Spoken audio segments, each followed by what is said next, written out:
Hello and warmly welcome to Speak Up Monday. My name is Nathalie, and tonight I will be your host. And with me, I have these three lovely ladies. We have Gregoria. Hello. We have Titta. Hello. And we have Made. Hola. Okay, so the vibes are high, amazing. I will ask you to introduce yourself in just a little bit. But before we get started, I just want to share a little bit in short what we will be discussing today. So the topic is from drama to Dharma, breaking the norms of what's possible. And I've had the privilege to speak with these three inspirational superwomen, and we will dive into this conversation just in a little bit. But to begin with, let's start by talking a little bit about drama. So drama can manifest in different forms. We can experience internal drama, and we can experience external drama. Most often, I think we kind of get to experience a little bit of the full thing, the internal stuff, the external stuff. Who can relate in the audience? Oh, everyone. Anyone ever experienced some kind of drama in their lives? Yes? We have a lot of drama. Yes. Yes. A lot of hands in the audience. And I think you who are watching also can relate. So, breaking the norms of what's possible, that's what we will dive into today. And most often, we need to overcome the drama. We need to face the internal and the external drama in order to actually live our Dharma. And that's something that we will talk about tonight. So, okay, now I want to invite you ladies in. So you get to share whatever you want, but to begin with, who are you, where are you from, and what do you feel most passionate about? I'm not going to ask you what you do, because that will show further on. So who you are, where you're from, and what you feel most passionate about. All right. We've been discussing before that who's going to sit here. And then, yeah, here I am. I need to start. I'm Gregoria. I've been living in Bali since 2005. So it's been 17 years. I come from everywhere in Indonesia. My mom from North Sulawesi, my dad from Maluku. But yeah, I've been living here in Bali for 17 years. And what I'm passionate most about, helping street kids. I think that's it. Thank you. Okay, and my turn. So, my full name is kind of long. Let's just call it Titta. And I came from East Java, like 3 years ago. And then what I'm passionate about, mostly about mechanical and engineering and all the stuff with technology and kind of stuff. So that's it for now. Thank you. It's your turn now. Thank you. It's beautiful. Yay. Should I say it like I was living in Bali since I was born? I am Balinese. I'm Balinese. My name is Made. I am passionate about cook food in my island. And empower Balinese. So yeah, that's all. Thank you. Thank you very much. Okay, so now we will begin and dive into this. So first, I just want to highlight a little bit about what these ladies shared. So Gregoria, you have an incredible story coming from, well, you used to live on the street in Jakarta when you were younger. Titta, you just mentioned briefly that I love all mechanical kind of things, building stuff, which is a path less traveled by most women, especially maybe here in Indonesia. And Made, I know obviously that you're very much in your Dharma, doing what you most want to do, sharing your passion for food and so on. So in order to actually be able to do what you are doing today, and be who you are. Let's start with you, Gregoria, because we've met before, so I've had the privilege to learn these women's stories. So it's just very inspirational where you've been and where you're at today. This goes for all of you ladies, but let's begin with Gregoria. Would you want to share a little bit about what your drama has been? My drama has been so, well, yeah, it will always start from me. You guys, I'm gonna blame you too. So, where I come from, so when I was kids, I used to spend my time on the street in Jakarta. That's the drama in my life. Spend most of my time on the street, singing on the street, singing on the traffic light, from one bus to the other bus, from one car to the other cars. Experience child abuse, experience sexual abuse, experience being abandoned, being rejected by people. And then, yeah, I've been experiencing that in my life. I've been going through that in my past, and now I'm working as a manager at one Whole Food store in Bali, which is, I think, that's from my drama to my Dharma, and I think I'm still doing it with people around me where I work, trying to help them, sharing about the drama that I have in my life, and help them, encouraging them to saying that, hey, I was there. I've been through this. So if I can do that, if I can do this in my life, you can do that. So, yeah. Which is just, yeah. Wow, it's just so incredibly inspirational. And obviously we're getting fragments of the story because I know it goes a lot into all of this. I also know that you have been working with NGOs and doing important job here in Bali to empower street moms. Would you want to share a little bit about that? So, yeah, back on 2014, 15, I started as a volunteer for one NGO in Bali to help street kids. So it's been always my passion because I come from that situation. So I joined with the NGO to help street kids. And back then, I started up the NGO for the Street Kids Center. It's kind of like interesting story. Set up NGO for the street kids. So we have school, we have a women project to help them to stop begging on the street. And then back then on 2017, Bali have no laws to help street kids. So I got that privilege to join the social ministry in Bogor back then to speak up about Bali. So the social department invite this NGO to speak about street kids in Bali, because there's one program in Bali to stop kids from going on the street and begging. So I went there, speak up about what, the problem here in Bali, how we can help, what support that the street kids and the mom needs. So I got that things happen then, and then now Bali get support for street kids. It's happening now, so yeah, it's just being, for me, that's something that giving back to people that I was there, now it's my turn. Yeah. Wow. So, topic from drama to Dharma.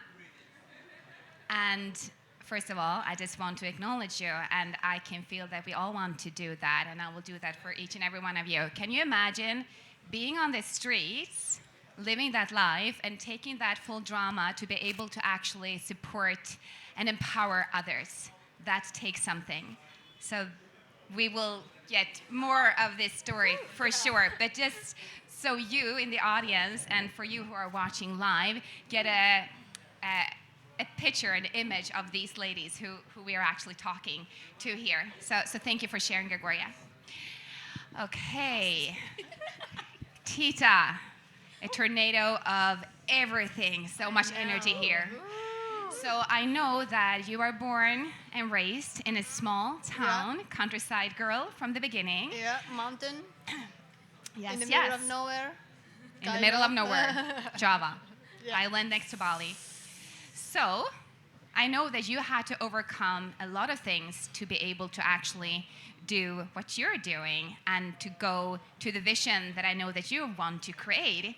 So just to repeat what this lady said before, she loves to build things and like mechanical engineering. I don't know anything about this kind of stuff, but you do, and I know you're passionate about these things.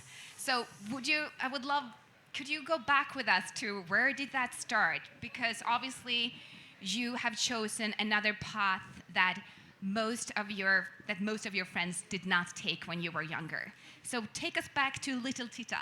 Ooh, little Titta. So we were not talking about my drama now.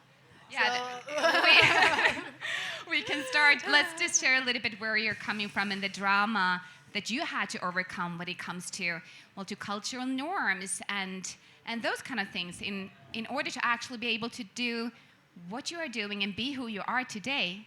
true, yeah. The drama was like I was born in the village, like really strong Muslim, where a woman is always being in the household, cooking or go to the farm, planting some rice for the family and stuff, and then go take some crops and then sell the herbs to like a market.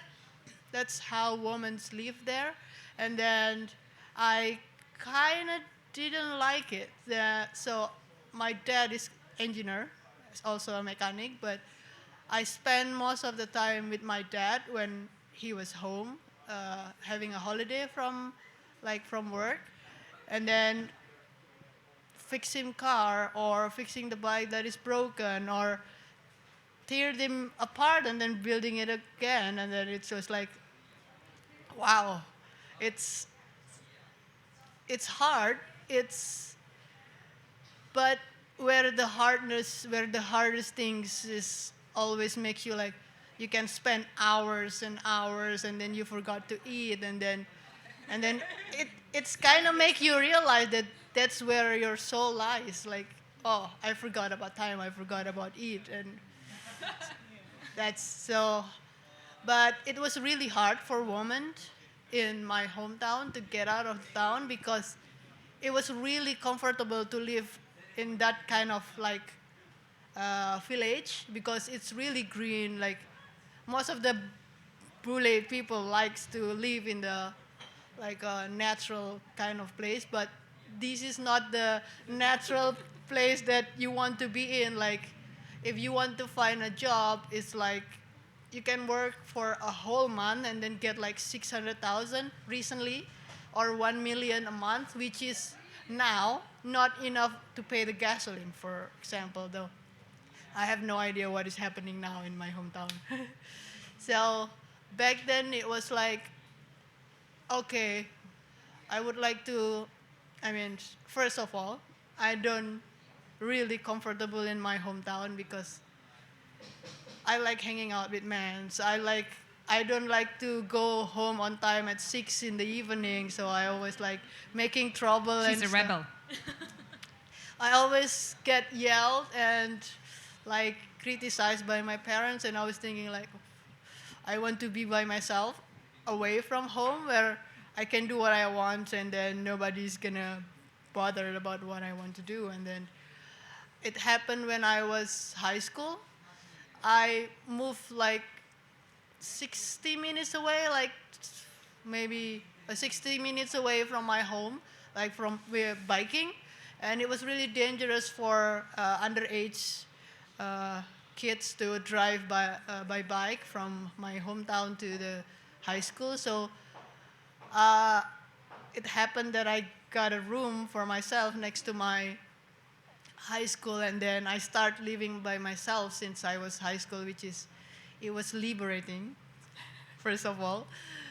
And then... Can I just pause? What about it was it that was liberating?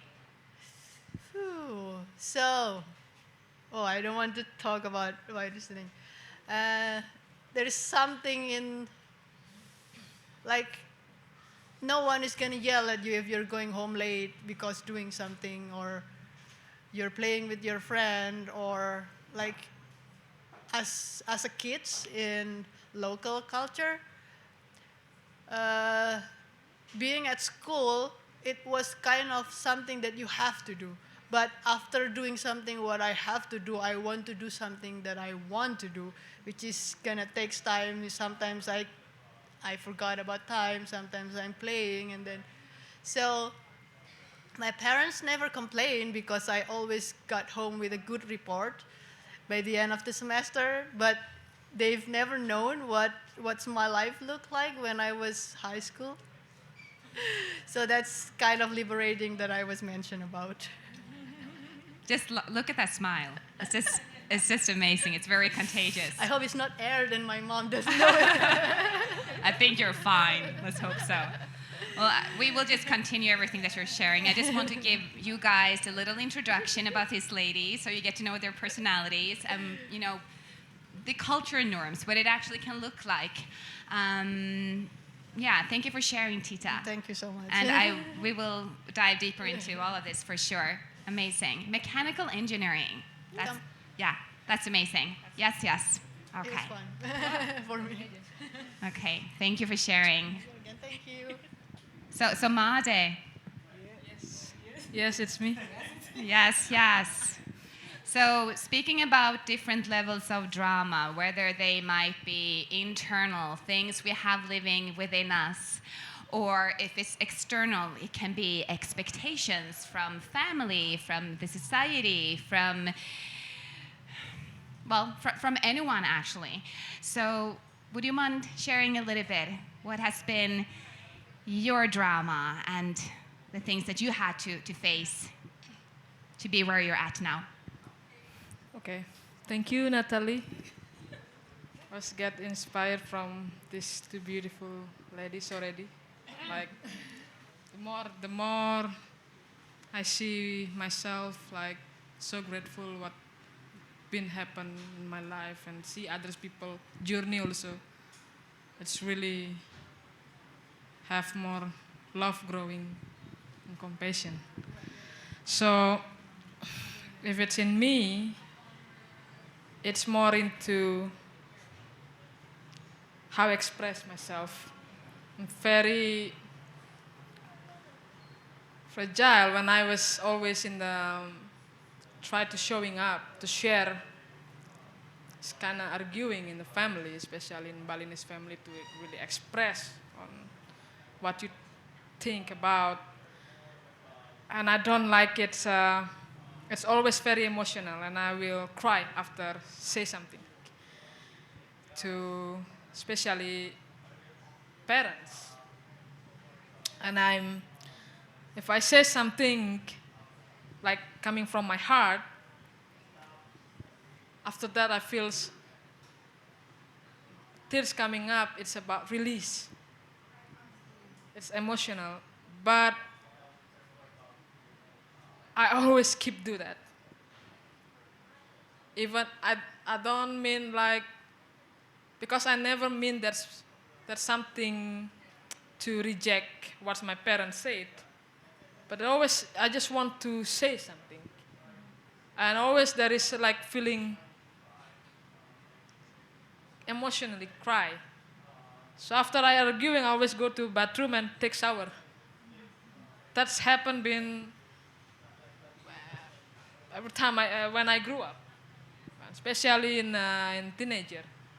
But I constantly doing that, and I feels like it's a fear coming in, because the doctrine is about the parents. You have to respect. You have to following what they said. Whatever they said is the truth. It's a God. They are God in here, and I feels like it's a little bit something in myself. I mean, like the body reaction is more cry. So I never mean that. So I feel I just want to say what I feel, which is that's self-truth. That's in me. I need to help my body, and I mean, like, not in that time I was not really into, oh, this is me, this is myself, I need to express myself. No, it's just coming up. But then it's become, I'm afraid to become like a person who not respect the parents, and it's out from the Bible or the religion. But it's not, like something kind of like that. And the more I feels like it's not a safe place, because it's fear coming up. So home is not a safe place to express yourself. That's what's coming in. That's why you go out, you meet your friends, because your friend is listening you, or hang out. So because you find that outside.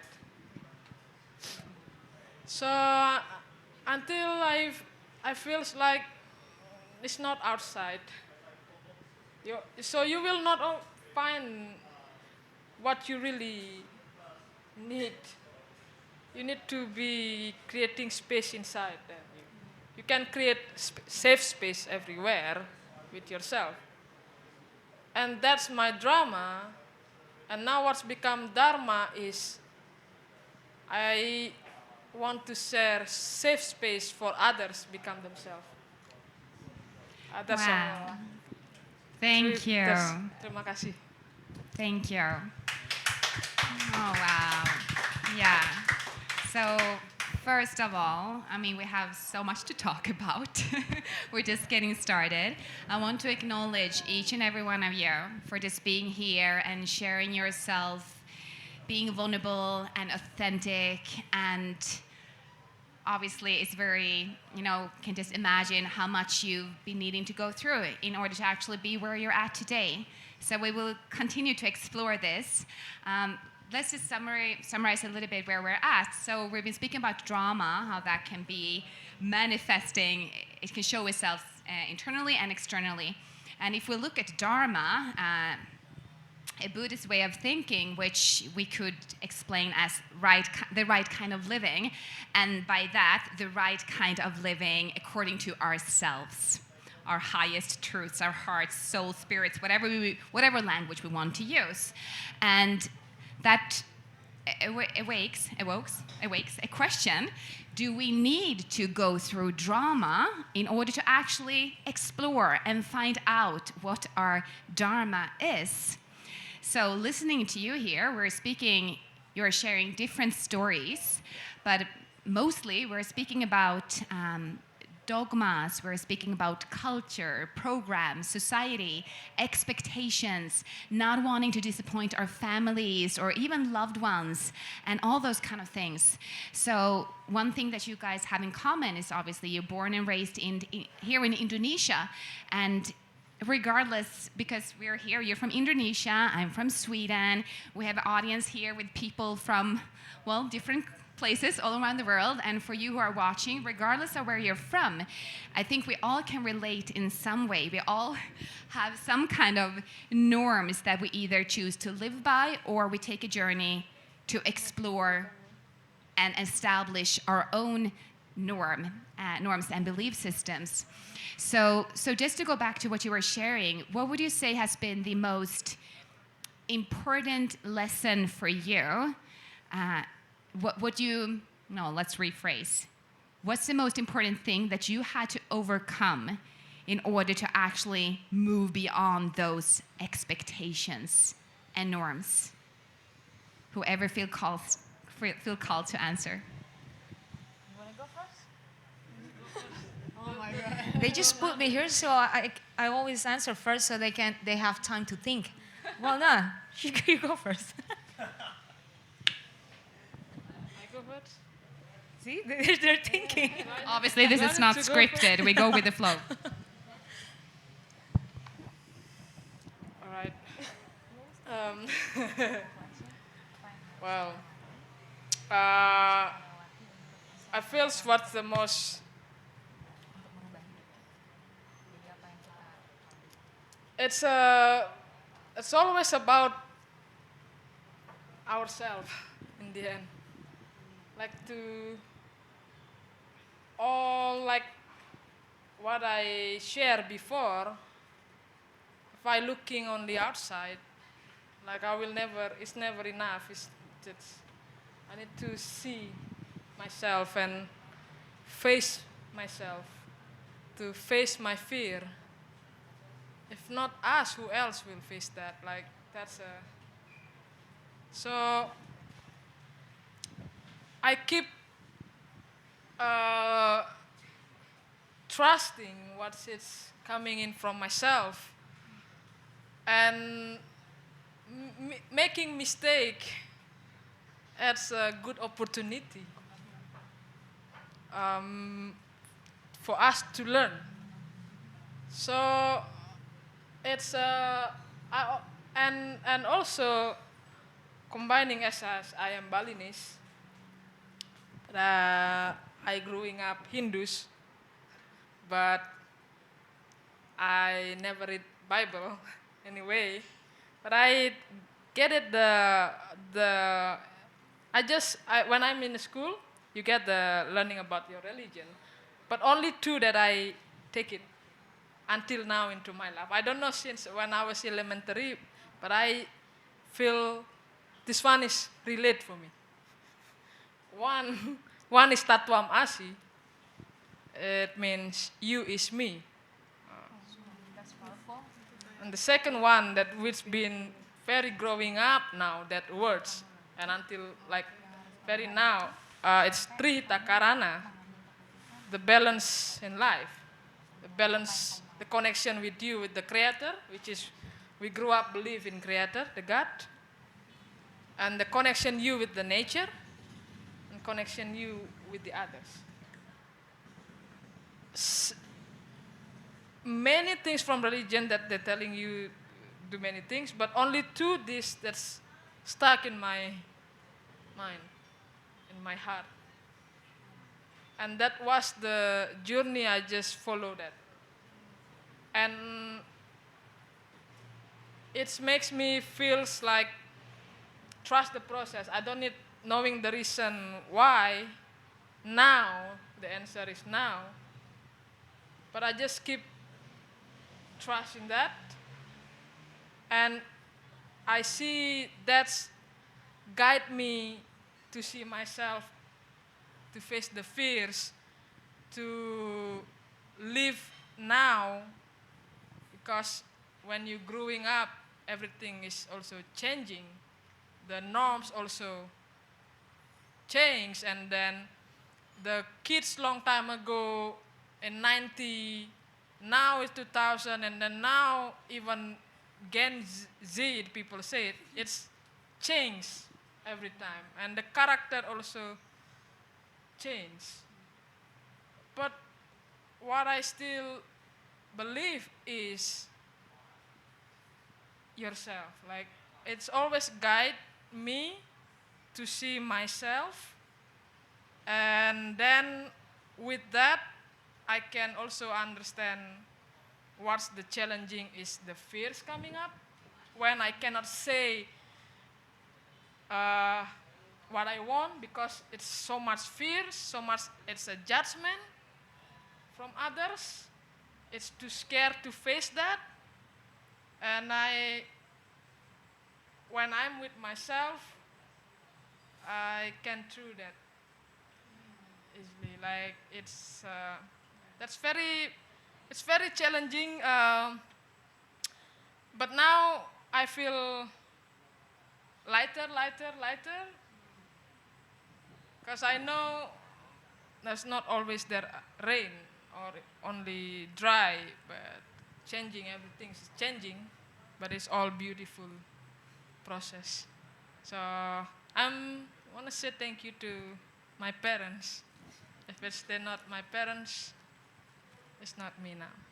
Or, yeah, that's all. Thank you. Terima kasih. Beautiful, beautiful. Wow, so much wisdom coming from these ladies. Thank you, Madi, for sharing. And the question was, just to recap, the biggest challenge that you've had to overcome in order to actually move beyond drama and step into your Dharma. And you said, well, the biggest thing has been me. And again, anyone here in the audience who can relate, having to work on ourselves. And for you who can't watch, it's like a lot of hands coming up here. Thank you, Rob, for really showing. Got it. And it's such an important thing, and obviously we could spend hours speaking about that only. It brings me to something that we spoke about earlier, just before we went live. I asked the ladies, so the question was basically, if you would not have been true to yourself, if you would have followed the norm, whatever that was or is, what would you be doing now? And if you would have seen the faces and the physical expressions of these ladies, who you can see are very like smiling and happy, everything just shifted. So with your words, I want to invite Gregoria or Titta or both. What would you be doing and who would you be if you would have done what you were supposed to? Okay. All right. Okay. I am. What would I be doing now? Probably at home. Being comfortable with my probably husband. Sorry. And then doing something like farming, which is not bad, but not who I am. So it's gonna be too comfortable, but it will be in my mind and in my heart. It will be a lot of drama asking what if I'm doing this, and what if I'm doing that, and what if something so much bigger than what I have now should be happen, and then I'm preventing it from happening, and it will be a question for basically the rest of my life. And then that's why I don't want to be kind of a person who regretting not doing anything for myself. I know. I keep repeating myself and saying wow and beautiful, and that's what I've been saying basically through all our conversations. And let's just stop and pause a little bit with what you were sharing. There's this quote, maybe you've heard it. We only regret the chances we did not take. And my mind, I started to think about that quote as you were sharing, and you were sharing as well, to live with that what if, knowing that I never went for it, and having to live with that, not saying that the other thing is good or bad, just like you said, going back to what feels right for me, you, us, and to trust that, and to go back to what Mada said, this is right for me, to trust myself regardless. So looking back now, what would you want to say to your younger self, to the fact that you actually did go for that something else? Well, I would like to tell myself, my younger me, that even though you are struggling now, even though you are like have to work in some certain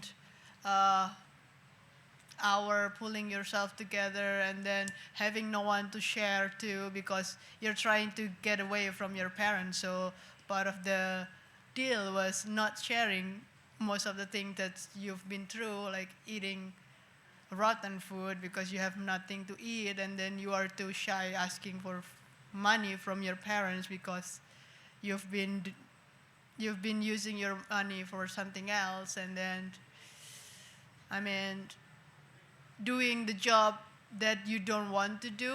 I mean, it's okay to do whatever it is that you have to do, but at some point, it will bring you to some place that probably you've never been imagined before. So whatever it is, in my younger me, just do what it is that you have to do.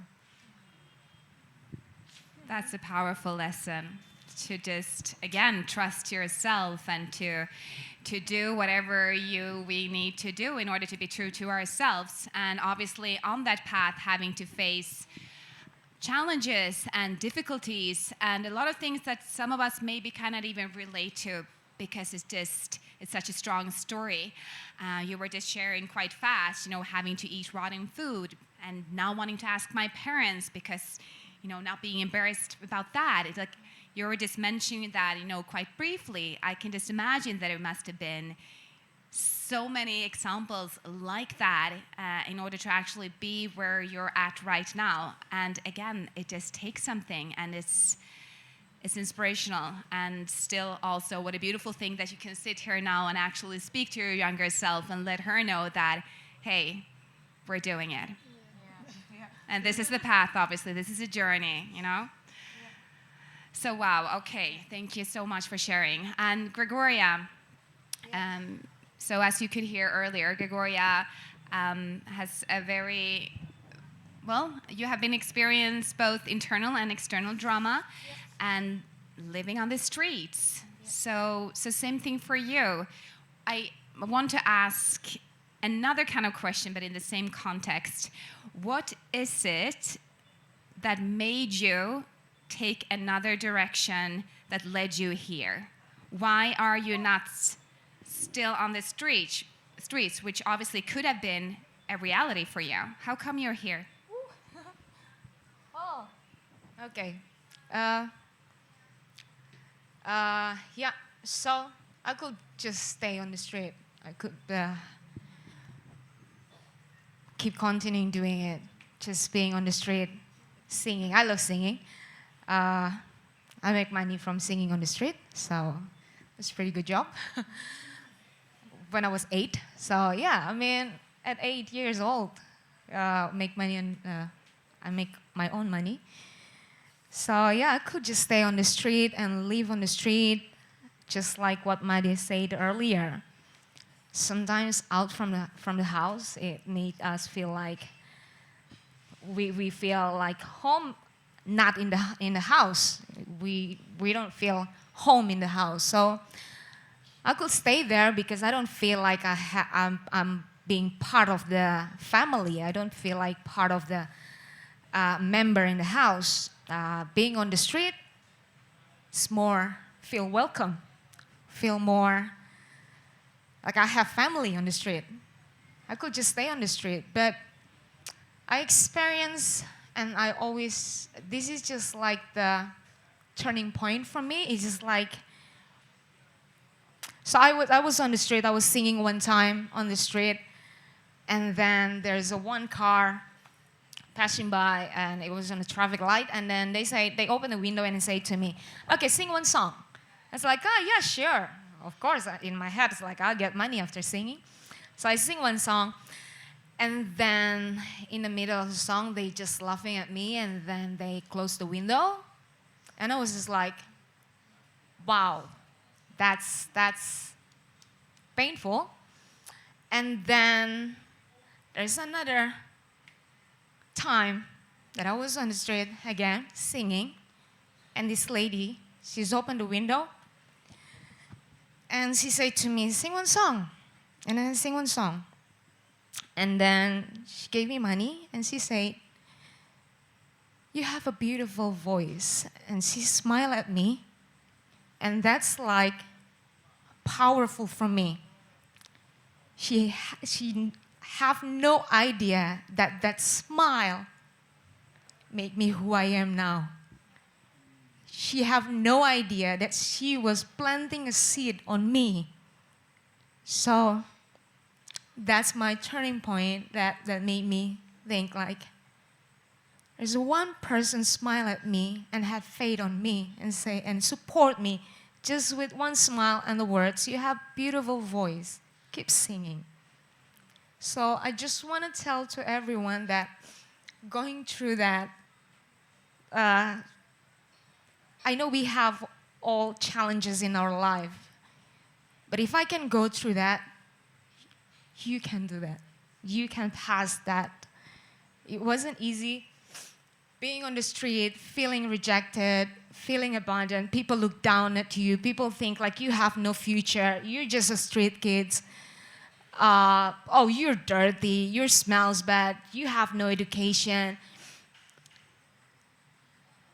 But having one person that have faith on you and smile at you, and support you, that's made me who I am now.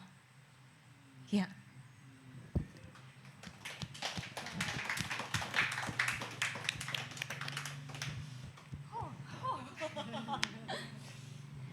Yeah, wow. Your voice matters.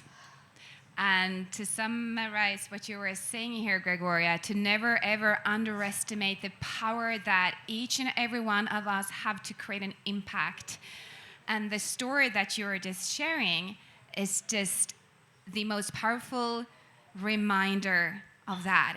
What each and every one of us can do and what we can create, and what kind of ripples on the water that we can actually create together. And sometimes it might be as easy as a smile, one encouraging word, or something, or just showing faith and believe in someone when I might feel that there is no one else that maybe believes in us. So that's just so powerful. And listening to you, thank you. Well, thank you for having faith on us. Well, that was never a question. And what we're hearing here, 3 life stories, 3 women, same, but different, of course, born and raised Indonesia, facing different difficulties and challenges, and how easy it would have, well, not maybe easy, but how much easier and more comfortable, as you were saying earlier, Titta, that it probably would have been to just surrender to the other path and to not trust the voice within that said, what if there is something else for me? What if there is another reality that's possible for me if I stay true to this voice that I have within me that's keep calling on my attention, that just won't stay quiet? That's just...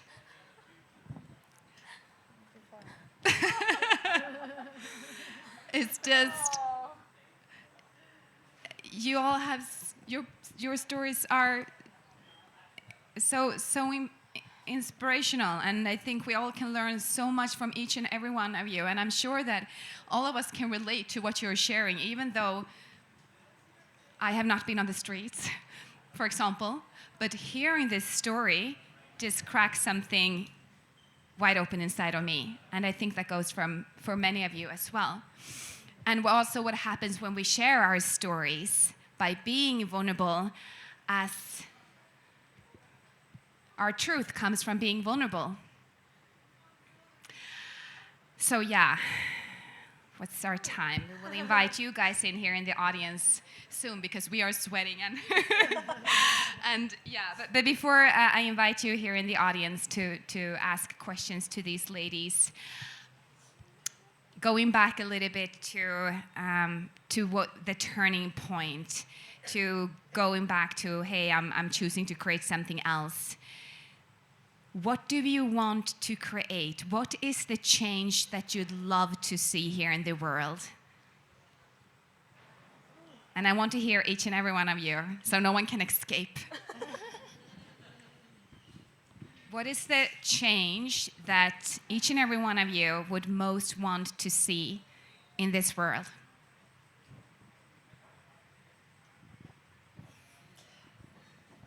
Who wants first? Ooh, okay. We've been talking about this before. If everyone's silent, then it's my turn. Be kind to people. You never know what they've been going through. I just want to see the change happen especially for people on the street. They're not there because they choose to be there. That's not the life that they want in their life. Life forced them to face the truth and then just fight. So I used to go on the street when I was working with this NGO. I used to go every Monday night. That's why I love Monday. And then it's just like, whoo, speak up Monday, yay, this is my day. So sometimes I went on the street, sit with the kids, have some food, and then we bring some books. We did some fun activities, and sometimes I would just sit on the street with them, or trying to help them to sell something. And I can still feel that when people walk passing by, these kids just want to sell something, and people was like, "Oh, don't get close to me," or they will just throw money. I mean, if you feed your dogs with love, please treat human nicely. You don't have to throw money. You don't have to. If you don't want to buy anything, if you don't want to hand money, at least be nice, smile, polite to them. It's not their fault if they're on the street. It's not their fault if their moms or parents or a gangster put them on the street. They've been through something in their life, especially the kids. That's not the life they choose. They've been forced to be on the street. So I just wanna encourage everyone trying to see these people with different perspective. They're human. They deserve to be treated well. They deserve our smile. They deserve our kindness. I'm not only talking about people on the street. We don't know, maybe one of the staff here, they've been through something, and we don't know, but they still have to work. Be nice to them. Waiters, people on the street, they're just trying to make money. We don't know what they've been through in their life. So, just be nice to people.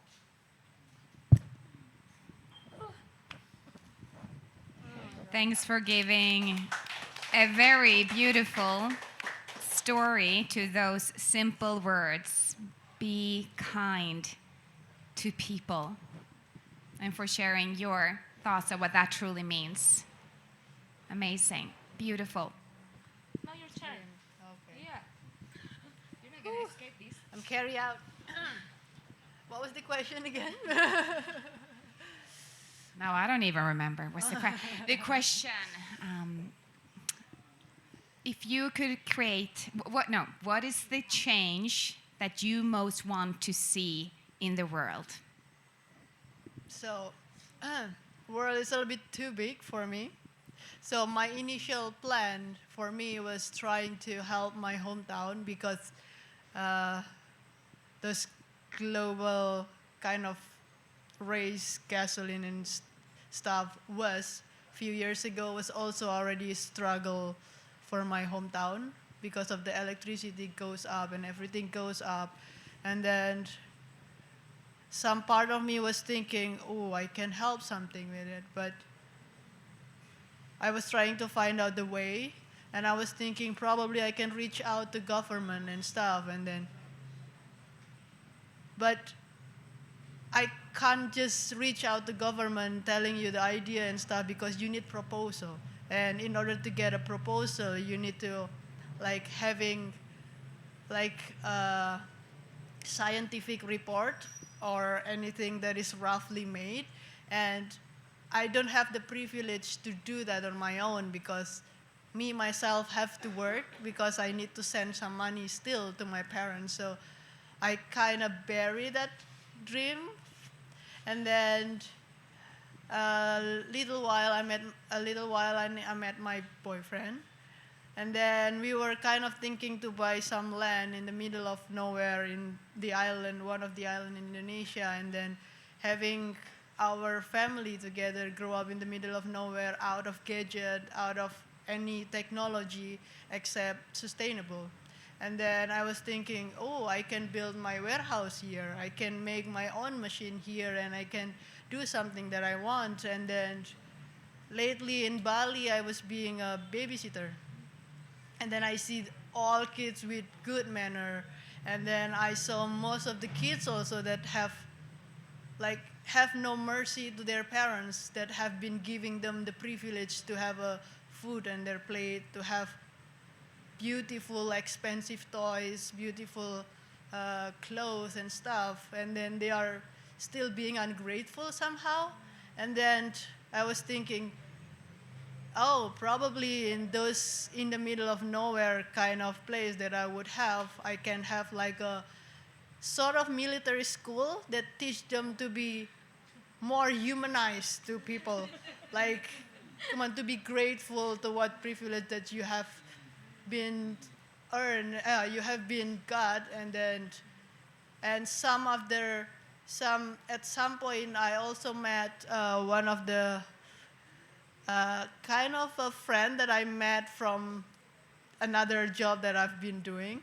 And then she said that she came from Ahmed, and then there was plenty of unfortunate kids in Ahmed that they didn't even have shoes to go to school, and then they have to go like miles away to go to school, and then through the rain, and they only have like one uniform, which is in Indonesia is really normal to wear a uniform when you're school.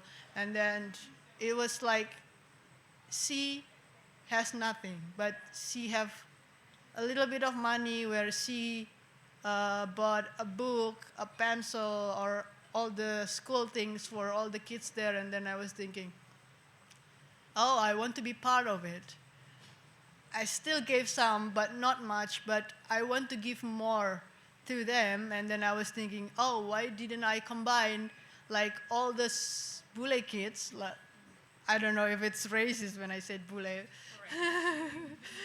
Expat kids. Okay, expat kids, okay. And then combine them in a one place where they have to pay. Well, they have to pay, and then in order to the money is going into the school, and then being able to bring all those unfortunate kids to the circle where all the expat kids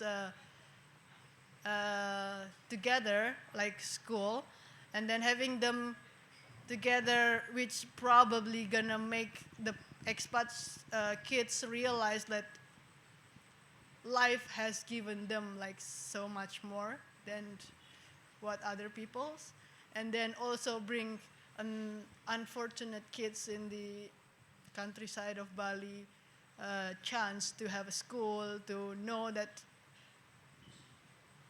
like more. Just basically that's one of my dreams. That's a powerful dream. And I love what you were saying. We will listen to you, Made. And I will circle back to each and every one of you after we listen to Made. But you said earlier, Titta, I'm here to change my corner of the world, or, you said something like the full world, and to bring it back to what's happening here. And I think actually to remember, hey, this is how we do change the world, one corner by one corner, one person by one person, and so on and so on. So to just voice your dreams and the vision, what you aspire to see, that's just very inspirational. And I will circle back to the both of you. Thank you for sharing, both Gregoria and Titta. Made, what is the change that you want to see? Wow, guys, you never stop inspiring me. That's just what's coming up from me is supportive. Like, I just want to ask, how can I support this? The more supportive people. I feel, how can I support? I also like, and supportive. But I feel it's like the most feeling coming up is support. Because it's in the support you empower people rather than control. So I just keep seeing myself want to empower others by sharing safe space for them become themselves, and remind them you have yourself, you have your own power. Your power here. power to decide what you want, power where you want to invest your time, your energy. Just be present with that. Through that, I just want to support. My media is food, but it's more than that. So, yeah, I'm ready to support. That's all. That's all from me. Thank you. Wow, ready to support. Bringing us back to the essence of togetherness. And as we have been speaking about, what happens when we open up to ask not only how, but who can help me to accomplish this? If you might have a dream that might seem too big or out of proportion for where you're currently at, well, maybe if you're thinking that you're doing it all by yourself, but guess what? There is support. There is empowerment coming from asking for help and reaching out to those around you, which obviously we can just tune into by listening to your stories. So 1 hour flies by very fast. I have so many more questions, but I will invite the audience in because I know that there will be a couple of questions from you guys as well. But just to circle back a little bit here before I invite you guys in. Imagine if you guys would not have chosen to trust yourself and go for something else. Because guess what? Obviously, your unique story, your skills, your gifts, your talents, what makes you uniquely you, that matters. And listening now to where you're at, your dreams, your vision, what you aspire to create, that's how we together can create positive change and impact in this world. And to be able to be brave enough to live through the periods and phases when we might feel that, oh my God, what am I doing? Is it worth it? Why? And just maybe when we're doubting ourselves and so on. I know that I'm speaking from my own experience. Maybe someone else can relate as well here in the audience and you who are watching. And to just remember that every single little thing matters. And to quote Steve Jobs, I love quotes, you cannot connect the dots looking forward, but you can connect them looking backwards. And listening to you here, what you're sharing, your experiences from the streets, who else could be able to share and live the vision that you are about to create? You live that experience. That's powerful. And Titta, your vision, for example, you share that for a time being a babysitter. Wow, you get full insight in something that you see as that is actually a problem. Wow, how can we teach those kids to be more grateful and to acknowledge the richness and abundance that's been given? Most likely you would not have had that insight if you would not have the opportunity to experience it firsthand. So to just remember that even when we might feel that we are off track, maybe actually we are so on track. So I just want to bounce that back to you. And Made, your share, short but very powerful. The support that you are now able to give others, the way you have of empowering others to tune into their own power, like you said. Obviously, you could probably not have done that as powerfully if you would not have been showing up for your own drama, parts of the things that you shared with us here today. So I really want, again, to acknowledge you, Gregoria, Titta, and Made, for being here and for being brave enough to face your drama and to be able to actually go for your Dharma. That's very inspirational. And I feel very privileged that I got the opportunity to get to meet you and sit here with you today and share this energy with you guys in the audience and for you who are watching. Thank you. Okay. Now we are inviting you guys in. I can see one at least that I do know wants to ask a question. So yeah, we have a little bit of time. So yeah, whoever feels called to ask a question, you will have some time and space to ask, whether it's Gregoria or Titta or Made that you want to ask a question, or maybe it's all of them.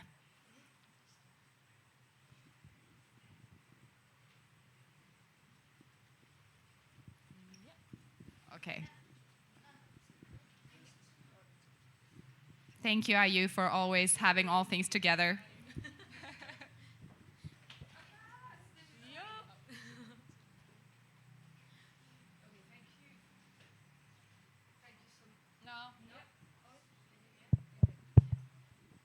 Yes. Thank you so much. It was so moving. I'm so happy to have women here in front of me talk with so much depth and emotion and not being afraid of expressing those emotions. It's incredibly refreshing. So thank you for that. I have two questions. My first question is about really connecting with the truth and sharing the truth of what really, really happens when we go for our dreams. Because I come from a very traditional background in the middle of nowhere in France, and I had to deal with a lot of the things that you described. But on the way, there are people who tell us things that are very uncomfortable to hear and that are very hurtful. So I would love to know what are some of the nastiest comments that were made to you that really hurt you. Because I think that we don't actually talk about that kind of things, and people ought to know how hard it is when you break the mold, and you know, and how it affects you and how it can put you down, and that just is an expression of the measure of a person to be able to get up. So, what are some of the nastiest things that you were told?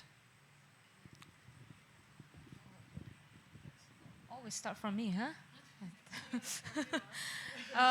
For me, so I was decided to be on the street because family things, and then I decided to be on the street.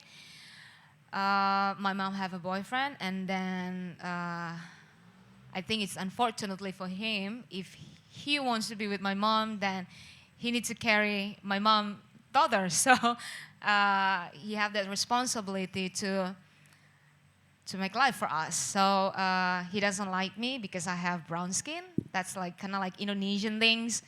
White is beautiful, brown is you're ugly, right?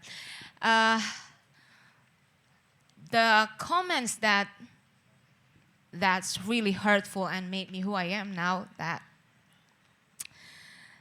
he said this thing to me: because of you, I need to make money.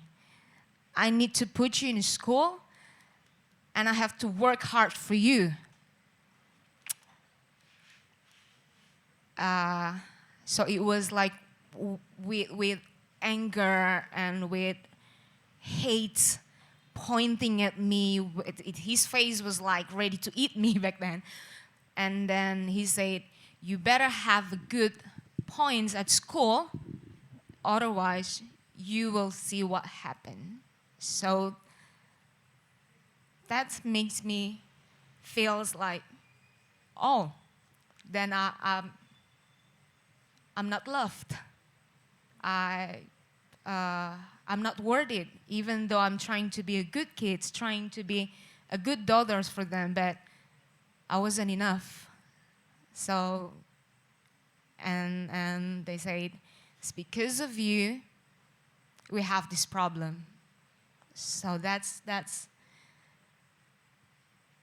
made me prefer to be on the street, make my own money, and there's no future for you, or don't dream too big. Yeah. That's your turn. I think your turn first. I'm speechless now. Say me too. Wow. Sorry to make you speechless, guys. Wow. Thank you for the question. It's when I sit down, when the last time I get the nastiest word, like I don't remember, or even I already forgive that. It's like now I feels like I am now whatever, but before it's more into like I don't know what's in English, like when when parents said or the other family says that you are anak durhaka. Yeah. Huh? Cute. Yeah. Yeah. That's you are is you are a rebel, and then you're not following what's the norm supposed to be, you know, like You're a bad one. you are bad one. And then it feels like I never mean that. I was like you are pendosa apa sih? Saint. Sinners. Because you are no, remember the pen is the God. But it's not coming in from my parents, but others people thinking that I am hurt my parents by not following what they said. But I feel it's more like no, there is nothing wrong about it. That's okay. People said that. They are who they are. But I am in here. I am who I am. But I respect you. But it's really helped when you really be with yourself. Like it's just changed my point of view with what people said. So one time, okay, people make me down from that, and I let myself being down. But other things, other time, no, I'm not, because it's remind me again, you have your own power to where you want to bring yourself, it's more like you guys have power. It's more like that for me always. So it's helped a lot to through all what people said, should be the norms. Because it's especially in Bali, in every Banjar we have different norms. And for me it's very simple. The norms is like the fruits.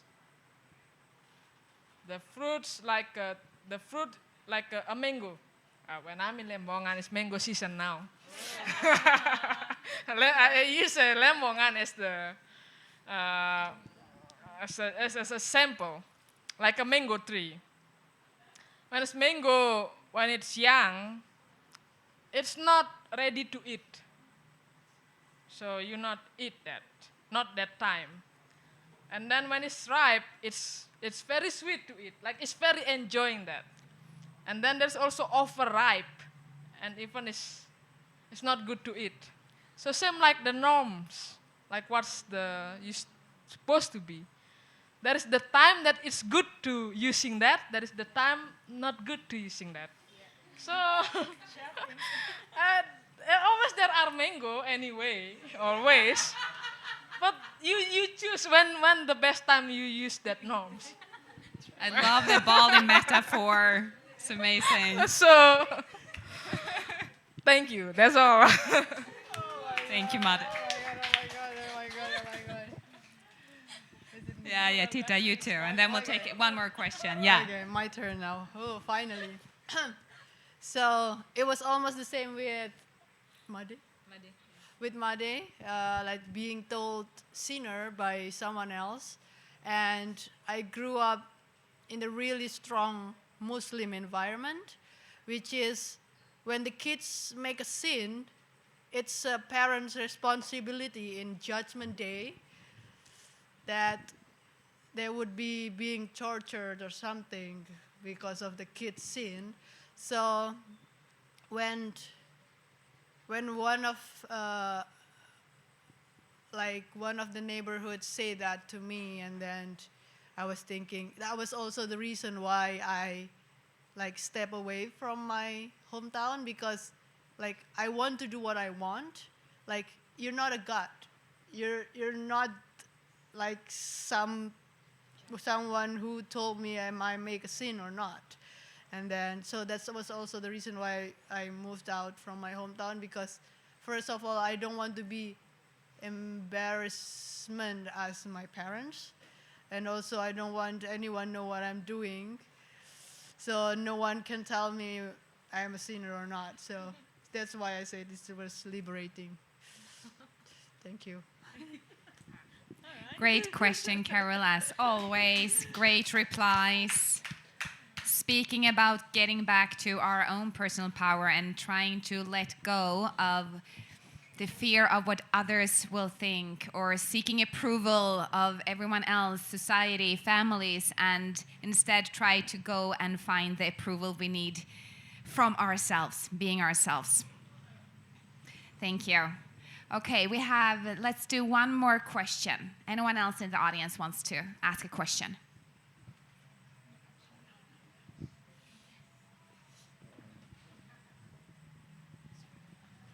Yeah. Can you hear me? Yes. Yeah. So actually, I don't have a question. I just want to say thank you so much. It was really inspiring. Made always are, and you two beautiful girls as well. And like today, I was speaking with Made as well. Sometimes you have to face the darkness that you can see the lights, right? And also this military school for kids, it's really funny. But actually you should invite the parents as well. So you can teach kindness, respect and all that, or say it. But do you live it? You know, do you show your kids do you respect other people? Or, you know, kindness and be thankful? So it starts with the parents, I think, as well. And yeah, what else? And change starts with you, with the man in the mirror. And it's really cool. And I enjoyed it a lot. Thank you so much. Thank you so much. Actually, oh yeah, we can do one more question, because you were quite short but powerful. So anyone else has one more question, perhaps? I know. So I felt, well, let's make space for that. Thank you. So a more light-hearted question. What has been the impact of showing up as endearing, powerful women in your love life? Whoa. In the love life. Last question. No, I think I love what I'm doing. I love my my dreams, and it's always been my love life. Well, what's been the impact? If I can say that, I always love the kids that I've been helping, and then seeing them in the school, proper school, from never been in school before, and seeing them in a school with proper uniform, and they have these dreams about future, and some of them telling me that I want to be like you. That's like, for me, I have impact, and I love them. And some of them, they're doing it now. They taking care of street kids. They start. They are doing what I did before, and yeah, I think I've been in impactors now. So yeah, seeing them in proper school. One of them already graduated from university, actually, from university cook, chef. So she's texting me and said, thank you. It's just like, wow, yeah. So yeah, that's my love life. Yeah, that's it from me. Thank you. Thanks. Amen. Sorry. Can you repeat the question? No, I don't really get it. So it's more in relation to relationships and the ability to create love and relationships with men or women, whatever you're into. Has your your fearlessness and the fact that you have broken those norms and got out of the normal, mold of what an Indonesian woman is supposed to do. Has that impacted your ability to create deep, beautiful, intimate relationships with partners? Oh, okay. Actually, has it been more difficult to find love as a result? Actually, it was more like creating a character of the partner that I want to be with. So, so basically, you are meeting someone that get along together with you and eliminate the rest of them, which is good. Eliminate Which the is rest good. of them. That's amazing. I love that. That will be a future quote. Thank you, Titta. Okay, Made. All right. I love to talk about relationships. Because I'm cooking, it will become relationships. You want a taro chips or potato chips? So, rather than relationship. But actually, it's really, well, I know it, the more you become independent, have the shaping your character, the more difficult you will meet someone who resonate. But because the more you will love yourself, like complete, like I am complete. Like I really want to marry myself actually. So until that I get that point, but like if I go with in the front of the mirror, it feels like you are that I'm looking for 30 years. Like, can I marry you? It feels kind of like that. But I'm happy to have relationships also. But I trust that when I allow that's happen, I think everything's come in the perfect time. Also, the meet someone who also perfect for you, because I see relationship is a mirror. It's the more I face myself deeper, I have to. So the commitment is, again, creating safe space for us to become ourselves. So safe relationships are most important that I been maybe only once, but it's amazing relationship that I will keep believing that, like creating a safe space to you become yourself and showing up, even that's the worst, everything's like I see that because the relationship is the opportunity you know yourself even more, and the more you just in love with yourself. So I love you all. So with relationships you want? Thank you. I'm so happy that we made space for this last question. Thank you, Carol. And thank you, Miriam. Wow, okay. I feel we could sit here and speak for hours, and the energy is just so nice here.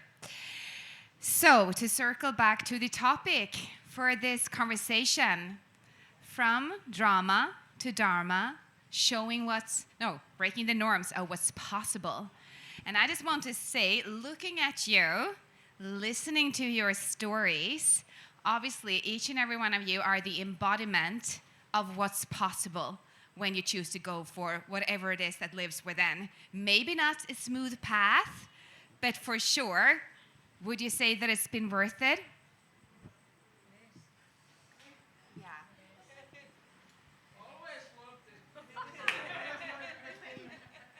Okay. One last question before we wrap up today. I'm actually going to leave it to you. Is there anything that you would want to add, something that you feel is important for you to voice before we close for today? Anything?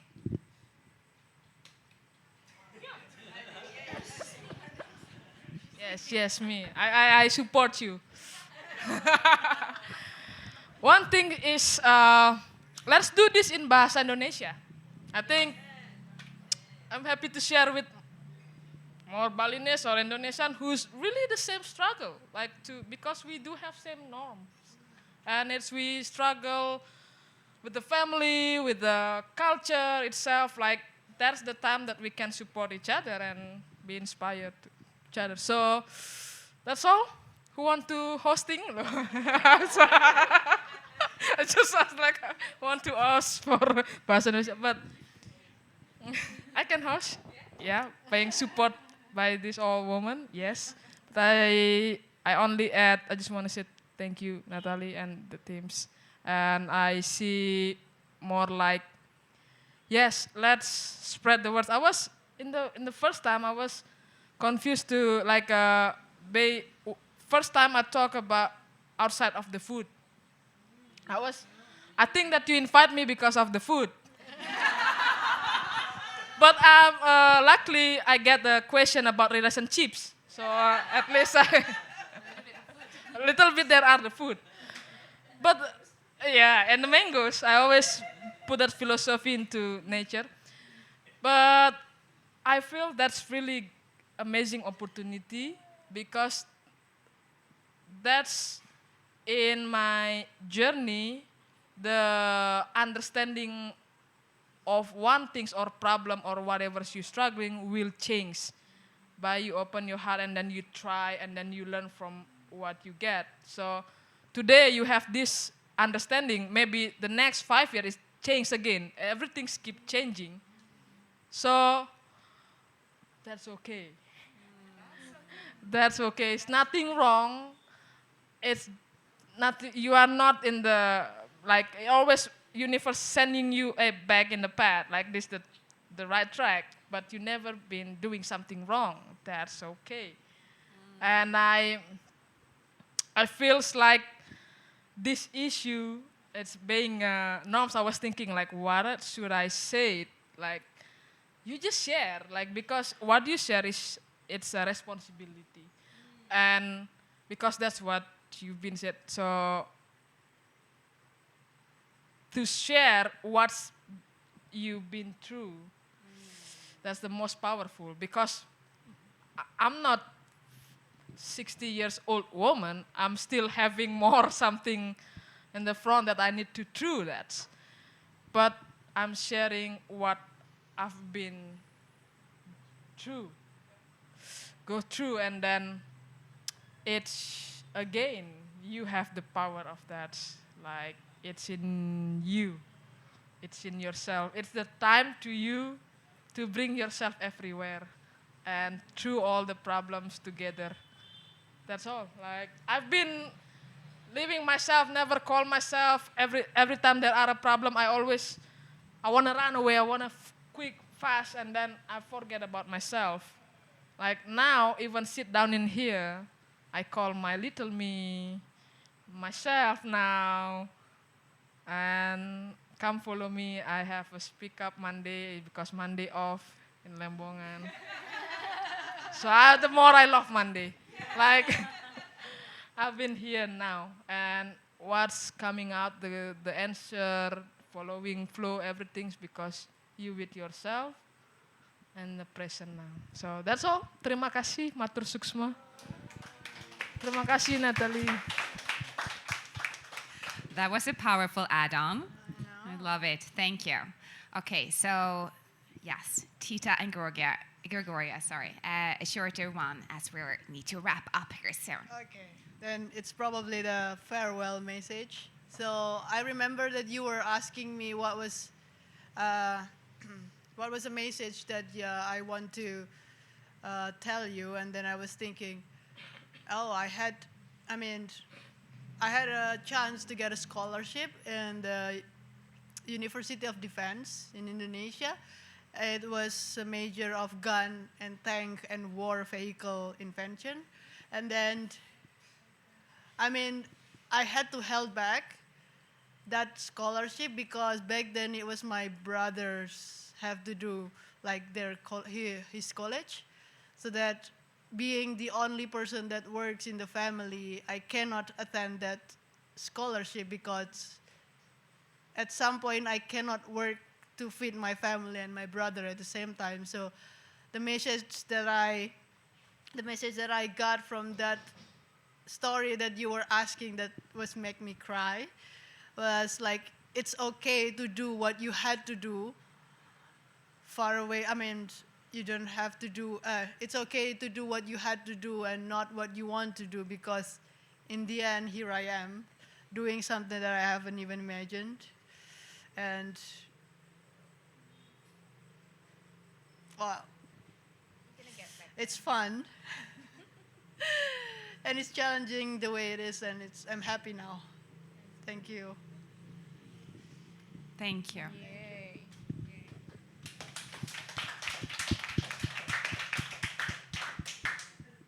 Okay, last but not least. Last but Gregoria. not least, short one. Let's create more opportunity for people that unfortunate people. We can create even in only small things, but that's mean a lot for them. I know that a lot of people wants to help. A lot of people, they really wants to help, but they don't know how to help others. Like they have this willing to help. So why don't we create something to help them, see them, give them the opportunity, and tell them, hey, you can do this, and have faith on them, believe in them, don't judge them, trust them, make them feel confident of themselves that you can do that. So yeah, I think that's things that I would like to share, because I believe that everyone here have that power to give opportunity for others to have a better life. That's it. Thank you.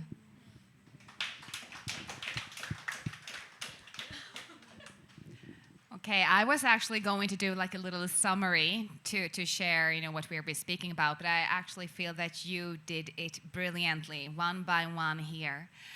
And so yeah, here is some time for a lot of thank yous. First of all, of course, thank you, ladies, for being here again, for showing up, not only showing up here today, but showing up for your dreams and your most authentic selves.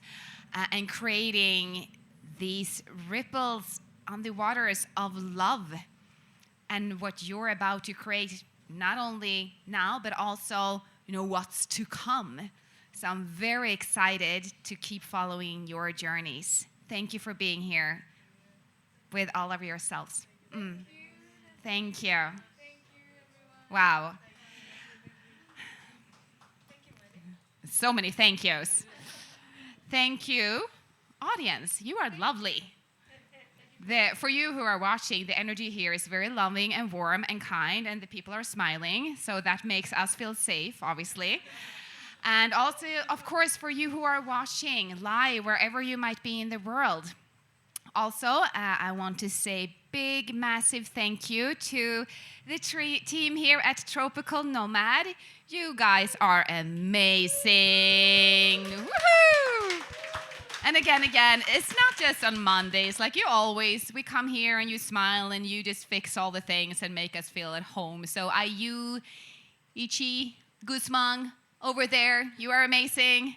And all the others in the team here as well. Robert, thank you for creating Speak Up Monday back in time and for giving so many people the platform to have a voice. And personally, I am so grateful that I've been given this opportunity to connect with amazing people. Have I have everyone? Yes.